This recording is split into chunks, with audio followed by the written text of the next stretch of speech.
Ta. Nakarawagan 18. Maaram ka kumarawat yung kwarta? Sige na.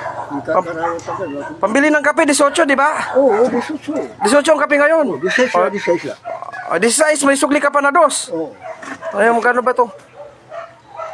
10, 15, 3. Oh, 18. Paano ka ba sumalo ng pera? Isang tulay ni Sir. Ganyan. May sobra. Magkano yan? 10. 10. Oh. 15. 15. Oh, wala na. Naku, sige nga, paano mo damputin yan? Naku, hindi mo na madadampot yan. Wala ka kasing kamay eh. Sayang. Paano mo dadamputin? Ay, magaling pa. Magaling ka pala. Ay, tingnan ko lang kung marunong kanyang dumampot. Naku, hindi ka marunong.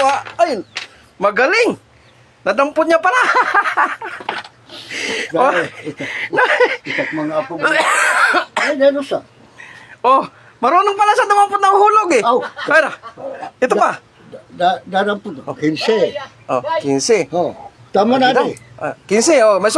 May sukli ka pa na 2 piso. Sakto lang. Oh, okay na yan. Sakto lang. Oh, sakto. Pambili ng Pok, pala di kape, Pok. kape. Kape talaga. Kakawa, pambira ka naman. Wala lang dyan mas kabutilya, Pok. Oh, sige. Pok.